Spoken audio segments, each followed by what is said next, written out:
Welcome to study channel. मेरा नाम है मोहम्मद कैसर। बात करेंगे आज की कुछ बहुत ही महत्वपूर्ण अपडेट्स की। सबसे पहले तो आपको पता ही है कि बीएड वर्सेस डीएलएड का आज फैसला आ गया और बीएड प्राइमरी से बाहर हो गया। पूरे देश से बीएड प्राइमरी से बाहर हो गया है, तो इस कन्फ्यूजन में मत रहिएगा कि ये मामला सिर्फ राजस्थान का है। राजस्थान का मामला ये तब तक था जब तक ये मामला जोधपुर हाईकोर्ट में सुना जा रहा था। जब ये मामला सुप्रीम कोर्ट में चला गया तो सुप्रीम कोर्ट का जो आदेश है वो सभी राज्यों में लागू होगा, सभी भर्तियों में लागू होगा। तो मामला मैं आपको शॉर्ट में बताऊं ताकि आपको कोई कन्फ्यूज़न ना रहे। तो यहाँ पर दोस्तों हुआ ये था कि जोधपुर हाई कोर्ट ने आदेश दिया था कि एनसीटीई का 28 जून 2018 का नोटिफिकेशन अवैध है, वो असंवैधानिक है और उसे रद्द कर दिया था। उसके बाद रीट से बीएड के छात्र बाहर हो गए। लेवल 1 से बीएड वाले छात्र यानी प्राथमिक शिक्षक भर्ती से बीएड छात्र राजस्थान में बाहर हो गए। उसके बाद बीएड वाले छात्र चले गए सुप्रीम कोर्ट में और सुप्रीम कोर्ट में पूरे मामले की सुनवाई हुई। बीएड के जो छात्र थे राजस्थान वाले, उन्होंने राजस्थान के जोधपुर हाईकोर्ट के ऑर्डर को चैलेंज किया था।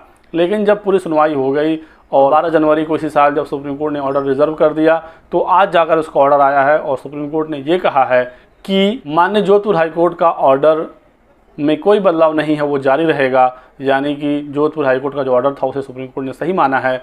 और माननीय जोधपुर हाईकोर्ट का ऑर्डर क्या था कि 28 जून 2018 का नोटिफिकेशन असंवैधानिक है। 28 जून 2018 का जो नोटिफिकेशन था वो था क्या? वो ये था, बीएड को भी प्राथमिक में एलिजिबल किया जाता है यदि वो 6 माह का एक ब्रिज कोर्स कर लें 2 साल की अपने सर्विस के दौरान। शुरुआत के 2 साल के अंदर उन्हें 6 माह का ब्रिज कोर्स करना जरूरी होगा। तो इस नियमावली को, इस गजट को सुप्रीम कोर्ट ने रद्द कर दिया। यानी कि हर जगह से अब बीएड बाहर है। केवीएस पीआरटी से भी बीएड बाहर हो गया है, क्योंकि केवीएस ने तो साफ साफ अपने नोटिफिकेशन में लिखा था कि ये सुप्रीम कोर्ट के ऑर्डर के अधीन भर्ती है और जो ऑर्डर आएगा वही माना जाएगा। तो अब केवीएस पीआरटी का देखिए बहुत ही जल्द रिजल्ट भी आएगा और उसमें बीएड नहीं होगा, सिर्फ डीएलएड होगा। बिहार की जो भर्ती है जो 24 अगस्त से परीक्षा होनी है, तो यहाँ पर भी बीएड बाहर है। तो इसको लेकर भी आप टेंशन मत लीजिएगा, ये बिल्कुल अब क्लियर है, कन्फ्यूज़न ना रखें। और भी जो तमाम भर्तियाँ हैं जो चल रही हैं या जो होने वाली हैं, इसमें बीएड अब प्राइमरी में एलिजिबल नहीं रहेगा। जो खबर है यही है, आपको इसे मानना होगा, आपको चाहे अच्छा लगे या बुरा लगे। तकलीफ़ तो सबको है, जो भी बीएड के छात्र हैं उनको आज काफ़ी बड़ा धक्का लगा है, क्योंकि ऐसी उम्मीद थी नहीं किसी भी छात्र को। लेकिन अचानक से फैसला ऐसा आया कि लाखों करोड़ों छात्र आज सदमे में हैं। लेकिन अब ये आ गया है तो अब आ गया है। अब देखना होगा सरकार इस पर क्या स्टैंड लेती है और 69,000 की शिक्षक भर्ती में जो उत्तर प्रदेश में शिक्षक कार्यरत हैं बीएड वाले प्राइमरी में, उस पर सरकार का क्या स्टैंड होता है। इन लोगों में थोड़ी सी सेफ्टी जरूर है, क्योंकि ये पहले से नियुक्त हैं। सरकार इनको बचाने की पूरी कोशिश करेगी। लेकिन यदि सुप्रीम कोर्ट का जो ऑर्डर है और जो जोधपुर का ऑर्डर है, यदि ये कंटिन्यू रहा और 28 जून वाला गजट जो रद्द माना गया था, हालांकि तो रद्द है ही, तो ऐसे में 69,000 के शिक्षकों पर भी खतरा है। ऐसा नहीं कि वो बिल्कुल सेफ है। कुछ लोग कह रहे हैं कि जल्दी से इनको ब्रिज कोर्स कराइए। ब्रिज कोर्स से कुछ भी नहीं होगा, क्योंकि ब्रिज कोर्स उसी नोटिफिकेशन का एक हिस्सा था जो रद्द हो चुका है। एनसीटी जो सबसे बड़ी संस्था है योग्यता डिसाइड करने की, एनसीटी ने कहा था कि बीएड वाले यदि ब्रिज कोर्स कर लें तो वो एलिजिबल हो जाएंगे। वही गजट था 28 जून 2018 वाला, वही रद्द हुआ है। तो ये ब्रिज कोर्स वगैरह से कुछ ज़्यादा खास होगा नहीं। तो इस पर सरकार जल्दी रुक अपना स्पष्ट करेगी। कुछ लोग फेसबुक पर लिख रहे हैं कि जल्दी जल्दी सब लोग बीएड वाले ब्रिज कोर्स कर लो। कहाँ से आप ब्रिज कोर्स करेंगे? ब्रिज कोर्स कहीं ऐसी यूनिवर्सिटी से तो होता नहीं है कि अपने फॉर्म भरा, एडमिशन लिया, ब्रिज कोर्स होगा। जब सरकार कराएगी तभी आप कर पाएंगे। अभी किसी ने भी ब्रिज कोर्स वगैरह किया नहीं है उत्तर प्रदेश में, तो खतरा सब पर है। सरकार को इस पर जल्द से जल्द एक्शन लेने की ज़रूरत है। नए बच्चे तो बाहर हो ही गए, लेकिन 69,000 में सरकार देखते हैं क्या करती है। जल्दी उनका कोई ऑफिशियल बयान जल्द आएगा जब वो पूरी ऑर्डर की कॉपी को अच्छे तरीके से पढ़ लेंगे। तो ये तो रही दोस्तों आज के बीएड वर्सेस डीएलएड मामले की सारी जानकारी और उसका आने वाला प्रभाव। अब बात करते हैं बीएड के लिए कुछ अच्छी खबरों की। सारी खबरें बुरी नहीं है, कुछ अच्छी भी खबरें हैं। अच्छी खबर ये है कि आज नया आयोग विधान परिषद से पास हो गया। ये तो सबके लिए अच्छी खबर है, लेकिन अब प्राथमिक शिक्षक भर्ती तो अभी आनी नहीं है, सरकार ने साफ साफ बता दिया है।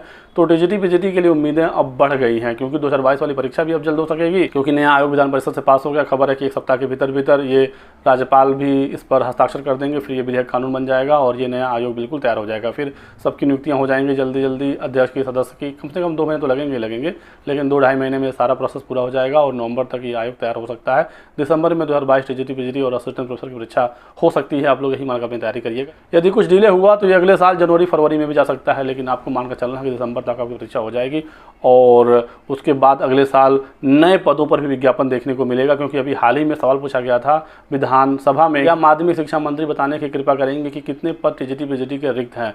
तो बहुत बड़ी रिक्तियाँ दोस्तों सामने निकल कर आई हैं। 20,000 के लगभग टीजीटी की, 4,000 पीजीटी की और 2600 संस्था प्रधान यानी प्रधानाचार्य की। लगभग 27 पद रिक्त हैं और सरकार ने भी कहा कि हम इन पदों पर भर्ती भी करेंगे। नए आयोग के बनाने की जो प्रक्रिया हो चल रही है और इससे गठित होने के बाद भर्ती पर विचार किया जाएगा। और आज की ये अपडेट आप देख सकते हैं कि सरकार ने यह साफ कर दिया है कि वो अब किसी भी तदर्थ शिक्षक को वेतन नहीं देंगे। बिल्कुल ये क्लियर हो गया है। तो तदर्थ शिक्षकों की भी छुट्टी है और ये पद भी रिक्त होंगे। मैनेजमेंट कितना अपनी तरफ से उनको सैलरी देगी, तो ये अब पद रिक्त होने वाले हैं। बहुत बड़ी रिक्तियां होने वाली हैं और शासकीय सहायता प्राप्त माध्यमिक विद्यालय में। तो बीएड के लिए अच्छी खबर है कि टीजीटी पीजीटी की आने वाले समय में बड़ी भर्ती देखने को मिलेगी। तो आपको अब इसी पर फोकस करना है क्योंकि बीएड वाले अब तो प्राइमरी में एलिजिबल रहे नहीं। तो जो आपके सामने हैं उस पर आप टारगेट करिए, लगकर अपने एग्जाम की तैयारी करिए। 2022 वाले अपने एग्जाम की तैयारी करें, जो नए बच्चे हैं वो भी तैयारी करें क्योंकि नई टीजीटी पीजीटी की भर्ती अगले साल देखने को मिलेगी और वो भी काफ़ी बड़ी भर्ती होगी। तो ये रही दोस्तों आज की वीडियो में कुछ महत्वपूर्ण जानकारी, कुछ महत्वपूर्ण अपडेट। वीडियो को लाइक जरूर कर दीजिएगा, चैनल को सब्सक्राइब करके बेल आइकन दबा लीजिए ताकि आपको सारी जानकारियाँ मिलती रहे। Thanks for watching.